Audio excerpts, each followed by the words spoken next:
자, 여러분 오늘 이 시간은요 죄에 대해서 살펴보고자 합니다.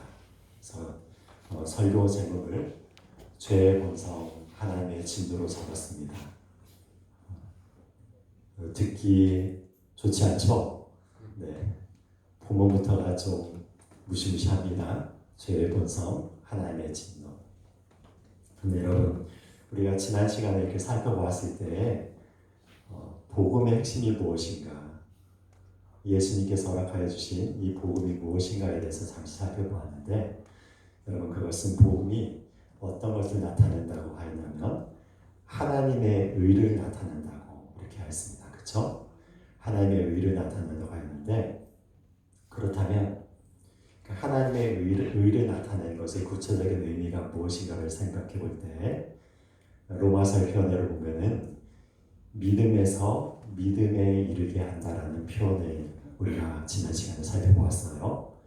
그런데 이 믿음에서 믿음으로 이르게 한다는 그것을, 그렇다면 구체적으로 그 의미가 무엇인가 하면, 이 믿음을 한 가지 다른 단어로 설명하면 더 우리들에게 정확하게 와닿는다고 얘기를 했습니다. 그것이 무엇입니까? 은혜라는 것이죠. 은혜. 무엇을 믿는 것입니까? 하나님의 의를 믿는 거예요. 그렇죠? 하나님의 의를 믿는 것인데, 여러분 이 하나님의 의는요 우리의 의가 아니잖아요. 우리가 이루어 놓은 의가 아니라 하나님께서 이루신 그 의잖아요. 그러니까 우리가 노력하여서 얻는 의가 아니라 하나님께서 이루어 놓으신 이 의를 믿는 것이 복음이라고 하기 때문에, 그렇기 때문에 이 믿는다는 것이 은혜라고 얘기도 할 수 있는 것입니다. 그러니까 여러분 복음에 합당한 삶을 살기 위해서는 어떻게 해야 된다는 것입니까? 지난 시간에 살펴보았죠. 믿음으로부터 시작해서 믿음으로 마치는 삶을 살아야 된다는 것입니다.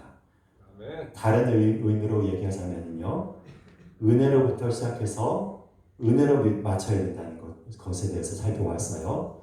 우리가 은혜로 시작해서 잘못하면은 우리의 마음 가운데서의 여러 가지 자존심이라든지 공로의식이라든지 여러 가지 경험들이 쌓이게 되면서 처음에는 은혜로 시작했다가 마무리는 나의 자랑으로, 나의 의로 끝나게 되는 그런 경우도 충분히 있을 수 있다고 했고, 그것은 참 하나님 안에서 정말로 비참한 그런 삶이 되는 것입니다. 우리의 마음 가운데서 항상 생각하는 것이 은혜로 시작해서 은혜로 마치는 것, 믿음으로부터 시작해서 믿음으로 마치는 것이 바로 하나님의 복음의 핵심이라는 것을 지난 시간에 살펴보았습니다. 여러분 그렇다면은 오늘 이 시간부터 살펴보게 되는 것은 어떤 것에 대해서 살펴봐야 되는가 하면은, 그렇다면 하나님의 의가 우리에게 왜 필요한지에 대해서 살펴보고자 합니다. 하나님의 의가 왜 필요한가를 살펴보면은 여러분, 우리의 의로 하나님 앞에 서는 것이 아니라 하나님의 의로만이 하나님 앞에 서게 되는 것을 알게 되는 것이죠. 그러므로 인하여서 그 하나님의 의가 요구하는 복음의 핵심이 과연 무엇인가에 대해서 우리가 깨닫게 된다는 것입니다. 그래서 로마서 이 1장 18절 이하에서부터 시작해서 긴 시간 동안에 사도 바울은 하나님의 의가 우리에게 왜 그렇게 절대적으로 필요한가에 대해서 이 말씀을 통해서 우리에게 알려주고 있는 것입니다. 여러분 그렇다면 왜 하나님의 의가 필요하게 되는 것입니까? 단도직입적으로 이렇게 이야기를 하자면요, 우리가 죄인이기 때문에 그렇습니다. 우리가 연약한 죄인이기 때문에 하나님 앞에서 우리의 의로 말미암아 설 수 없는 존재이기 때문에 하나님의 의가 필요한 것이고 복음이 필요한 것이고 하나님의 은혜가 필요한 것이다. 여러분 이렇게 볼 수가 있는 것입니다. 여러분 그래서요, 우리가 이 죄에 대해서 깨달아야 된다는 것입니다. 죄를 깨닫는 것이 어떻게 보면은 하나님의 은혜라는 것을 볼 수가 있습니다. 여러분 이 모든 종교 가운데서는 사실은 이 죄에 대한 나름대로의 해결책을 가지고 있어요. 불교도 그렇고 이슬람교도 그렇고 우리 기독교도 그렇고 뭐 유교 포함해서 어떠냐면 우리가 살아나가고 있는 이 모든 삶 가운데서 우리는 이런 모든 것들 가운데서 죄와 더불어서 삶을 살아나가고 있기 때문에 우리의 삶을 어떻게 하면은 좀 온전하고 도덕적으로도 깨끗하고 의롭게 살아나갈 것인가에 대해서 모든 종교들과 도덕들이 이렇게 가르쳐준 것을 가르침이 있지 않습니까? 여러분, 그런데 이런 죄에 대한 해결책을 내놓는데 그것이 기독교에서 우리가 얘기하는 이 복음에서 내놓는 해결책과 그리고 일반 종교들이나 윤리에서 해결책을 내놓는 해결책이 다릅니다. 여러분, 어떻게 다릅니까? 그것이 무엇이냐면 다른 종교나 다른 윤리적인 가르침을 바라보면 어떻게 하냐면 우리가 수행을 하거나 참선을 하거나 명상을 하거나 아니면 도덕적인 결단을 통하여서 그 의를 이루어 나가는 것을 끊임없이 우리들에게 가르쳐주고 있는 것이죠. 그렇지 않습니까, 여러분? 그래서 불교 같은 데서도 이 죄를 없애기 위해서 어떻게 합니까? 막 108번 막 절을 하기도 하고, 그렇죠? 수천 번 절을 하기도 하고, 그리고 인도 같은 데서 가보면은요, 제가 인도 그 선교를 여러 차례 이렇게 다녀왔는데, 인도의 아침 풍경이 어떠냐면, 인도에 보면은 그 공원 같은데 한적한 곳에 보면은 거기에서 많은 사람들이 어떠냐면 아침부터 그 가부좌를 이렇게 틀고 있어요. 그래서 많이 보셨죠, 여러분? 가부좌 들고 이러고 있는 거 보셨죠? 실제로 이러면서 실제로 이렇게 명상에 깊이 들어가는 그런 장면들을 보게 됩니다. 명상을 통해서 왜 명상을 하게 되는 것입니까? 우리의 잡념들을 이렇게 털어내기 위해서, 그렇죠? 그러면서 우리의 모든 것들을 죄를 이제 씻어내고자 그런 행위를 하기도 하고, 또한 여러 사람들은 막 도덕적인 강의를 통해서 결단 통하여서 이렇게 나가기도 하고 그런 것들을 많이 이렇게 우리에게 가르치지 않습니까? 그런데 여러분, 그런 것들이 우리에게 죄의 해방을 주지 않는다고 얘기를 하는 것이 누구의 가르침입니까? 예수님의 가르침이고 하나님이 우리에게 주신 복음의 핵심이 되는 것입니다. 그래서 우리는 어떤 것을 믿습니까? 우리가 아무리 결단하고 선을 행하려고 노력을 하고 아무리 참선을 하고 명상을 한다 해도 우리의 내부에서는 절대로 선해지지 않는다는 것들을 가르치는 거예요. 그래서 여러분, 기독교에서 굉장히 중요한 그 교리적인 가르침이 있죠. 그것이 무엇이냐면 다른 종교에서 절대 얘기하지 않는 그 가르침이 원죄라고 하는 가르침이 있습니다. 그렇죠? 영어로 말하자면 original sin이라고 하는 그런 가르침이 있죠. 여러분, 그것이 무엇을 얘기하는 것입니까? 우리가 태어날 때부터 악한 존재로 태어난다는 것입니다. 우리가 죄성을 가지고 태어난다는 거예요. 여러분, 이 구약시대에 가장 존경을 받던 왕이 다윗이었죠. 다윗도 여러분 죄를 지었습니다. 바세바와 그런 동침한 다음에 죄를 짓고 나서 나단 선지자가 와서 꾸짖었을 때 다윗이 그 마음 가운데서 애통함으로 울면서 지은 시가 시편 51편의 시죠. 그 시편 51편에 보면은 어떤 고백을 드리며 나가냐면 나의 어머니가 나를 죄 중에 잉태하였다라는 표현이 됩니다. 그래서 내가 모태에서부터, 그러니까 어머니의 자궁에 있었을 때부터 나는 죄인으로 창조함을 받은 자라고 하면서 애통하면서 하나님 앞에 그런 고백을 드리는 것을 볼 수가 있습니다. 이 다윗이요, 엄청난 이런 죄를 짓고 나서 하나님 앞에 애통하면서 나가고 있는데, 근데 주의 성령께서 역사하셔서 그 깊은 내면의 죄를 드러내셨을 때 다윗이 깨달은 게 무엇이었냐면, 내가 이 밧세바와 그 동침하여서 죄를 지은 이 죄뿐만이 아니라 내 존재 자체가 태어나기 전에 모태에 있을 때부터 나는 죄인으로 태어났구나 하는 것을 성령께서 깨닫게 하신 것입니다. 여러분, 그것이 바로 무엇이냐면 하나님께서 우리에게 가르쳐주시는 그 가르침이라는 거예요. 여러분, 그래서요, 여러 분들이 믿는 이 믿음을 하나를 제가 깨뜨리겠습니다. 그것이 무엇이냐면 아이들이 선하고 착하다는 거예요. 애가 무슨 죄가 있어? 여러분 그렇게 얘기하시죠? 애가, 그렇죠? 조그만 갓난아이가 무슨 죄가 있어? 걔네들 무슨 죄가 있길래 그 애들한테 무슨 죄를 물을 수 있어? 막 그런 얘기도 하게 그렇습니다. 여러분 그런데 애도 죄가 있어요. 애도 죄인입니다. 이 유아하고 이 아기를 연구한 이 학자들이 그 아이들의 행동 양식들을 여러 가지 것들을 이렇게 연구를 하다가 여러분 놀라운 것을 발견을 했어요. 무엇이냐면 이 아이가 갓난 아기 때부터 어머니를 속이는 법을 알고 있다는 것입니다. 울음을 통해서 속인대요. 울음을 통해서 그러니까 자기가 못마땅하면은 자기가 슬프지도 않은데 막 울면서 엄마를 찾는다는 것입니다. 아프지도 않았는데 막 아프듯이 막 자지러지게 막 울면서 엄마에게 나한테 와가지고 나를 좀 만족시켜줘 막 하는 그런 울음을 터뜨린다는 것입니다. 그래서 아이가요 그 정확하게는 기억이 나지 않는 한 3살 때 정도인가요? 그때까지 이르기까지 어머니와 부모님을 속이는 방법을 수십 가지를 알고 있다고 합니다. 여러분 아이들이 선하지가 않아요. 제가 전에 목회를 하고 있었을 때 같이 이렇게 계셨던 이 목사님이 계셨습니다.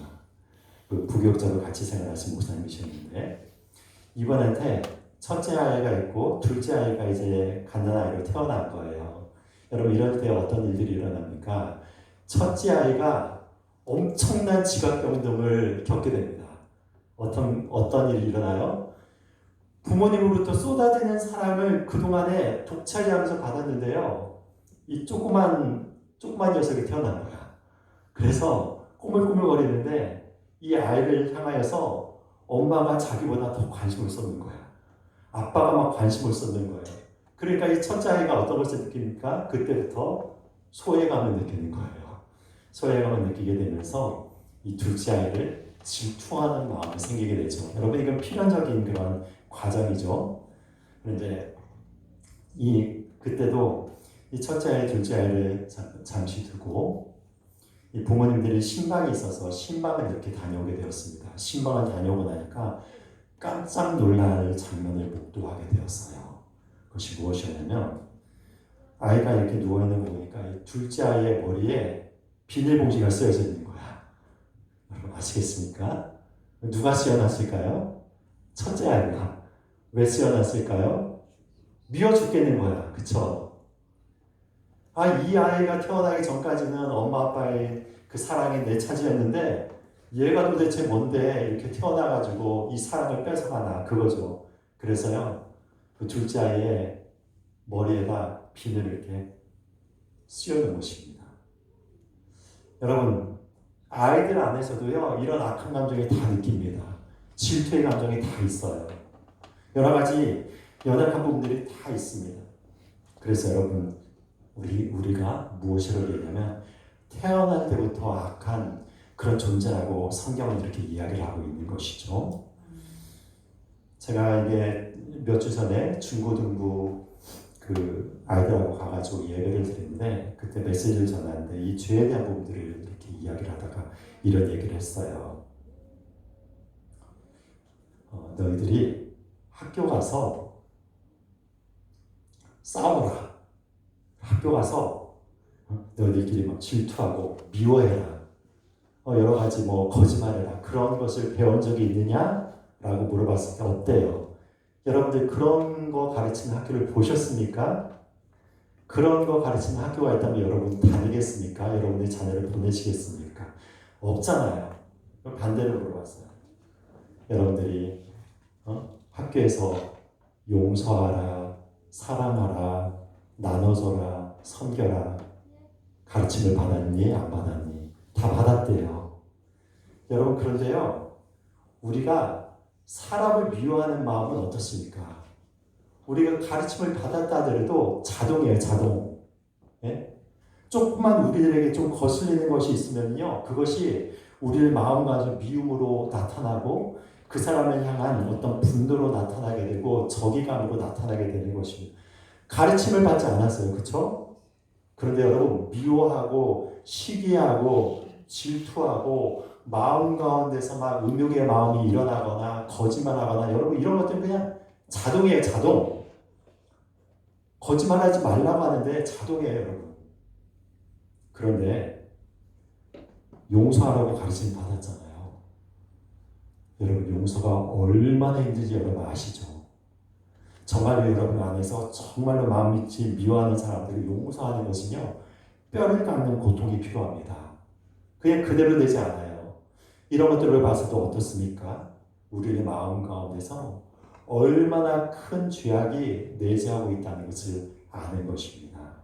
그런데 여러분, 이 죄를 인정하고 싶지 않은 마음이 사람들한테 다 있다는 거예요. 우리가 무엇을 죄를 지었냐고 이렇게 얘기를 하는 사람들이 많죠. 우리가 전도를 하면은 전도를 받는 사람들이 가장 걸리는 것이 무엇이냐면 이 부분이죠. 당신은 죄인이라고 얘기하면 막 화를 내는 사람들이 많이 봅니다. 내가 왜 죄인인데? 나 양심 떳떳이 지금까지 살아왔는데, 지금까지 나는 다른 사람들을 해를 주지 않고 살아왔어 하면서 막 화를 내시는 분들을 가끔가다 이렇게 만나게 되는데, 여러분, 그 화를 내는 거에 그 중심에는 무엇이 있다는 것입니까? 나의 삶이 옳다는 것에 대해서 얘기를 하는 거예요. 그렇죠? 내가 지금까지 살아왔던 방식이 옳다는 것을 마음과 안에 있기 때문에 여러분 그 죄를 인정하지 않는 것입니다. 반대로 여러분 이 죄를 인정하는 순간에 어떻게 되는 것입니까? 나의 과거에 살았던 이 삶을 부정해야 되잖아요. 내가 그동안에 살았다고 하는 것을 올바른 삶을 살았다고 지금까지 이렇게 왔는데 내가 지금까지 살아왔던 그 삶 자체를 송두리째 부정해야 되기 때문에 여러분 그것이 굉장히 어려운 것입니다. 죄를 인정하려고 하잖아요. 그래서 이 죄가 인정이 되는 순간에 어떻게 되냐면 나는 과거에 살았던 대로 살지 않아야 돼요. 그렇지 않습니까? 죄를 인정하게 되면은 이제 그 죄에 빠져서 살아나가는 그 생활을 청산하고 다른 삶을 살아야 된다는 것을 인정하게 되는 거예요. 그렇기 때문에 여러분 죄를 인정하려고 하지 않습니다.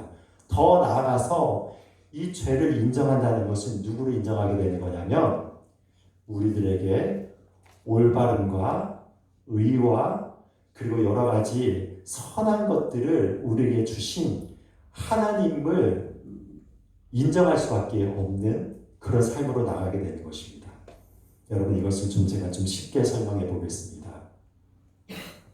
우리가 이 세상을 살아나가면서 여러 가지 우리가 한국에 있으면 한국의 법이 있고 미국에 있으면 미국의 법이 있고 여러 법들이 있죠. 법들이 있는데 그 여러 나라에 따라서 많은 법들이 좀 차등적으로 적용이 되기도 합니다. 우리나라에서 지금 마리화나를 피는 것이 합법적입니까? 불법입니까? 불법이죠. 그런데 여러분 캘리포니아 같은 데 가면은 지금도 어떠냐면 그 마리화나 같은 경우는 그냥 뭐 대놓고 길거리에서 펴고 그리고 마약에 경합 마약 같은 경우는 이렇게 허락을 합니다. 어떤 국가에서는 또 음주운전을 하면은 그 음주운전 가운데서 음주운전이 걸리면 어떤 그 남미의 어떤 국가 같은 경우에는 바로 총으로 쏴서 죽이는 그 직결식박법도 적용이 돼도 그것이 죄가 아닌 그런 엄격한 법률을 적용하는 그런 나라도 있어요. 여러분 그래서 다 나라마다 법들이 다릅니다. 그런데 여러분 우리가 국제적인 어떤 협약을 맺는다고 생각해 보십시오. 그러면 어떤 법들이 필요한 것이죠? 전 세계와 전 나라 모든 보편적인 국가에서 모든 자들이 따라야 되는 어떤 절대적인 법이 필요합니다.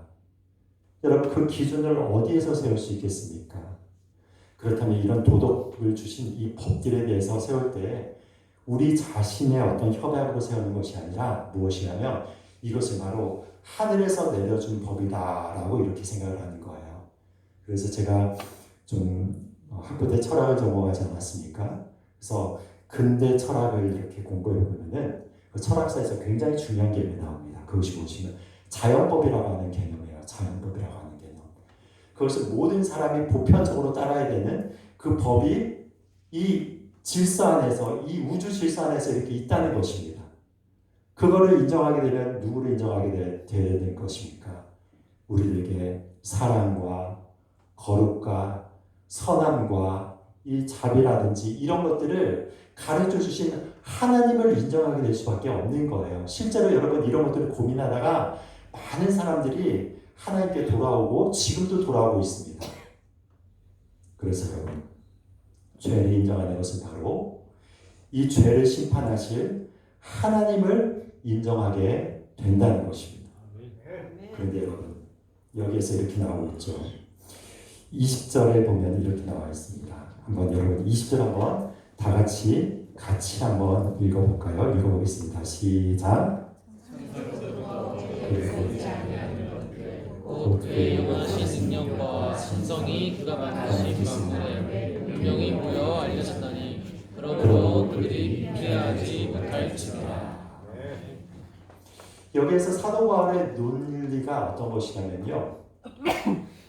창세로부터 이 세상의 창조됨을부터 시작해서 하나님의 보이지 아니하는 것들과 영원하신 능력과 신성이 모든 만물 가운데서 다 알려졌대요.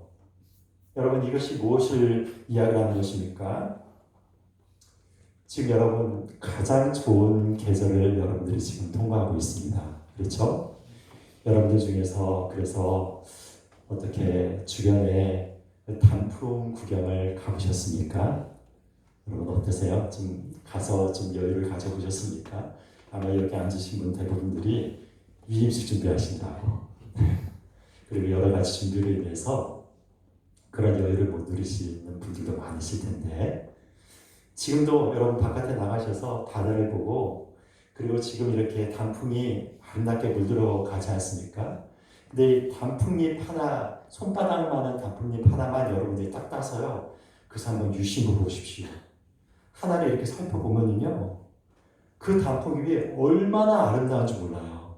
그 색조합과 여러 가지 모양과 그 줄기가 뻗는 거라든지 여러 가지 세세한 부분들이 굉장히 디테일하게 아름다움과 조화를 그 단풍잎 하나에 이루고 있습니다. 굉장히 아름답잖아요. 그래서 그 살아있는 단풍잎 하나와 더불어서요. 옆에서 피카소의 그림이 있다 해도 그 두 가지를 비교해봐서 사람이 어떤 것에 대해서 더 아름다움을 느낄까요, 여러분? 단풍잎이죠. 그렇지 않습니까, 여러분? 피카소 그림서도 이렇게 그 미술관에서 진품을 꽤 많이 보았어요. 제가 이 박물관을 좋아해서 미국에 있을 때는 유럽에 있는 박물관을 많이 보았는데 여러분 보면서 그냥 거기서 아는 척하는 거지. 여러분 그게 얼마나 아름다운지 잘 몰라요. 뛰어난 작품이다 해가지고 보면서 뛰어난 작품이 모양이다. 그런데 여러분 자연을 나가서 단풍잎 하나만 봐도 우리는 그것이 얼마나 아름다운지 그걸 직관적으로 이렇게 느끼게 됩니다. 여러분 그렇지 않습니까? 밤하늘에 펼쳐진 별을 보십시오. 이전에 제가 그 중앙아시아 지역에 가서 선교를 갔을 때 정말 깜깜한 밤하늘에 놓여진 별들을 본 적이 있었습니다. 그런데 여러분 은하수가 진짜 있더라고요. 여러분들 어렸을 적에 은하수 보셨습니까? 그 나이 드신 여러분들은 은하수 보셨으리라 생각합니다. 지금은 공기가 탁해져서 잘 보이지 않는데 여러분 중앙아시아에 아주 깨끗한 공기에 밤하늘이 깜깜해가지고 가루수 하나도 없어요. 근데 하늘을 딱 보면은 거기에서 하늘을 말 그대로 막 뿌옇게 뭐가 띠가 돼서 그 하늘에 이렇게 띠가 지나가고 있어요. 그것이 무엇입니까? 은하수. 말 그대로 영어로 그것을 밀키웨이라고 얘기를 하지 않습니까? 우유 뿌려놓듯이 뿌옇게 하면서 거기에 하나하나의 모든 별들이 각자의 별빛을 반짝반짝 빛내고 있는데 하늘이 그렇게 아름다운지 처음 알았습니다. 여러분 이런 아름다움을 주신 분이 누구십니까? 하나님이신 것입니다. 이런 여러 가지 이 자연에서 나타나고 있는 이런 것들 보아도 하나님의 솜씨를 우리가 알 수 있고요. 그리고 여러분 우리가 지금 이 최첨단의 시대를 살아나가면서 어떤 비밀들이 많이 밝혀지고 있냐면 유전적인 기술들이 많이 발전이 되고 그런 기술들이 밝혀지고 있죠. 그래서 지금 어떤 것들을 많이 프로젝트를 해가지고 했습니까? 이미 끝내놓은 프로젝트 중에서 여러분 게놈 지도 프로젝트라고 들어보셨죠? 그것이 무엇입니까? 우리 인간의 유전자를, 그것의 정보를 우리가 그것을 알 수 있는 방법으로 적어가지고 모든 우리 인간의 유전자의 지도를 완성하는 그 프로젝트가 있었어요. 그렇죠? 그런데 여러분, 그것을 이렇게 표시하는 그 정보량이 어느 정도 되냐면, 우리 한 사람의 정보량을 이렇게 써놓으면요, 백과사전 같은 거로 써놓는다면, 그걸 쌓아놓는다면 63빌딩 정도의 높이가 된다고 합니다. 어마어마하지 않습니까, 여러분? 우리의 그 유전적인 지도를 이렇게 펼쳐놓으면요, 63빌딩을 넘어가는 그 높이가 이른다고 생각해 보십시오. 그런데 여러분, 더 놀라운 것이 무엇이냐?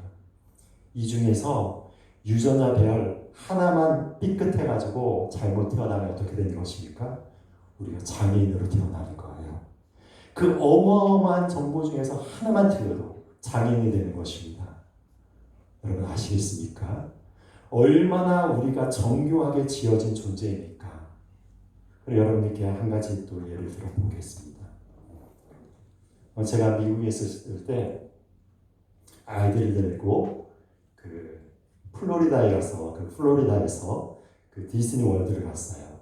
디즈니 월드에 보면은요, 굉장히 아름다운 그 성이 있지 않습니까? 맨날 그 디즈니 픽처스 하면은 나오게 된 그 인트로에 보이는 그 성이 거기에 그대로 있어요. 근데 거기에 있다고 봅시다. 그런데 거기에 맞게 레고가 이렇게 제작이 되어서 그 실물처럼 축소해가지고 똑같이 이렇게 만들어진 레고가 여기 앞에 있다고 생각해 보십시오. 그거를 바라보면서 여러분들이 어떤 것이 합리적이라고 생각합니까? 그걸 바라보는 순간에 본능적으로 우리가 아는 것이 있죠. 이것을 누가 굉장히 정성을 들여서 아주 정교하게 조립해가지고 엄청난 시간을 투자해서 이걸 만들었구나. 정말 힘들었겠다 하면서 감탄을 하는 그런 사람이 있고, 한 사람은 이런 사람이 있다고 해보세요. 이것이 레고가 만들어진 것은 억만 년의 세월이 흘러가지고 우연히 바람이 불고 태양이 내려지고 파도가 치고 여러 가지 공기의 조합이 일어나고 여러 운동의 조합들이 일어나가지고 그게 우연을 거쳐가지고 이 그 디즈니랜드의 레고성이 그냥 자연스럽게 생겼어 라고 이렇게 주장하는 사람이 있다고 생각해 보십시오. 여러분 둘 중에 하나 누가 더 합리적이라고 생각하십니까? 말할 필요도 없어요. 그렇죠 여러분? 그렇게 아름답게 그 레고를 만들었다고 하면 그 만든 사람이 있다는 것이 여러분 당연한 것입니다. 여러분 그런데 사람들이 정말로 생각을 안 하고 사는 것 같아요. 그런데 그 레고보다 여러분 말할 수 없이 정밀하고 정교하게 창조가 된 존재가 있죠. 인간입니다. 그런데 여러분 인간뿐만이 그렇게 창조가 됐습니까? 가보면은 개도 있고 고양이도 있고 날아다니는 새들도 수천 수만 가지 종류가 있고 꽃들도 피어나는데요. 여기서 이 꽃꽂이를 했잖아요. 이 꽃 중에서 하나도 같은 게 없습니다. 다 다르게 피어나는데 아름다움이 다 각각 다양하게, 그런데 조화를 이루고 있고 이 꽃꽂이뿐만 아니라 온 세계와 우주가요 조화롭게 이루어지고 있어요. 여러분 그렇다면은 이것을 어떻게 받아들이는 게 마땅합니까? 누군가가 이렇게 아름답게 창조했구나 라고 받아들이는 게 합리적이라는 것입니다. 아멘. 진화론적으로서 생각할 때는요, 이 진화론을 이렇게 설명하는 것이죠. 온 우주 가운데서 억만 년의 세월이 주어져서 무한대의 세월이 주어지면은요, 이 생명체와 여러 가지 것들이 우연히 다 발생할 수 있다라고 얘기를 하는 것이 진화론 아닙니까? 여러분들은 생각해 보십시오. 그렇게 생각하면은요, 이런 논리로 따지면은요, 과학이 필요 없어요. 예? 과학은 합리적이지 않습니까? 가장 정확한 확률로서 이것을 얘기를 하는 것인데, 여러분, 이런 식으로 억겁년의 세월을 해서 모든 존재가 우연히 일어났다 하는 것은요, 과학을 이런 것들을 생각하지 않아도 그냥 어린아이라도 얘기할 수 있을 정도의 논리입니다. 그렇지 않아요, 여러분? 다윈의 진화론이 태어나기 이전에 모든 인류들은 다 그래서 어떻게 생각한 것입니까? 이 땅 가운데서 이 모든 것은 우연히 존재한 것이 아니라 어떤 신적인 존재가 창조한 거예요. 그거는 적어도 우상 숭배자들이나 모든 사람들, 모든 인류들이 다 알고 있었어요. 지금도요. 유적지를 봐요. 고대 유적지를 보면 여러분 도서관 없는 곳도 나오고 목욕탕 없는 곳도 나오고 여러 군데 없는 곳이 나오는데 반드시 유적지를 파면 반드시 발견되는 곳이 어딘지 아십니까? 신전은 인류가 있는 곳에는 신전이 있어요. 고대 수천 년, 수만 년 전이라고 하는 그런 곳을 파봐도요. 그 유적지는 반드시 신을 섬기는 신전이 있게 되는 것입니다. 이것이 우리 안에서 사실은 본성적으로 하나님께서 내재해 주신 하나님을 향한 그 갈망이 우리 안에 내재해 있다는 거예요. 그런데 어떻습니까? 여기 표현보면 불어 잊으려 함이라라고 얘기를 하는 거예요. 일부러 잊는다는 것입니다. 여러분 그래서 우리의 본성을 바라보면 하나님이 있다는 것을 깨닫게 되고 또 그 하나님을 만나게 되는 순간 우리는 어떻게 되는 것입니까? 내가 죄인이라는 것을 깨닫게 되는 거예요. 전에는 알지 못했는데요. 저도 그래요. 제가 여러분 앞에 서 있잖아요. 그런데 제가 지금 느끼는 이 죄의 강도가요. 10년 전, 20년 전에 느끼는 죄의 강도하고 또 다릅니다. 무슨 얘기냐면 그 죄를 훨씬 세밀하게 알아챕니다. 전에는 뭐 다른 사람들에 대해서 뒤에서 이야기를 하고 거짓말하라고 그래도 마음간에서 양심이 꺼리낌이 없었는데 지금은 어떤 것에 대해서 알고 있냐면 그런 부분을 하나님께서 얼마나 싫어하신지 너무나 잘 알고 있어요. 그럼에도 불구하고 하나하나 가운데서 하나님이 얼마나 정결한 기준을 가지고 나에 대해서 바라보시고 있다는 것을 알기 때문에요. 죄에 대해서 민감한 거예요. 여러분 그래서 역설이 그거이죠. 여러분들이 하나님의 은혜의 수준에 더 가까이 가면 가까이 갈수록 어떤 것을 깨닫게 되는 것입니까? 내가 얼마나 큰 죄인인가를 점점 더 깊이 깨닫게 되는 것입니다. 그렇게 깨달아야지 어떻게 되는 것입니까? 회개를 할 수 있게 되는 것입니다. 예수 그리스도의 십자가로 나오게 되는 것입니다. 예수 그리스도의 십자가의 은혜가 얼마나 큰 것인지 깨닫게 되는 거예요. 여러분 그럴 때 예수님께서 우리를 위해서 가시관을 쓰시면서 피를 흘리시고 십자가에 못 박혀 돌아가시면서 이 말할 수 없는 고통을 당하면서 모든 피를 쏟으시면서 채찍질을 당하시고 막 육체가 찢어지는 그런 아픔과 고통을 경험하신 이 사랑이 얼마나 크신지에 대해서 그제서야 깨닫게 된다는 것입니다. 그러므로 여러분 죄를 깨닫게 되는 것은요 하나님의 크신 은혜예요.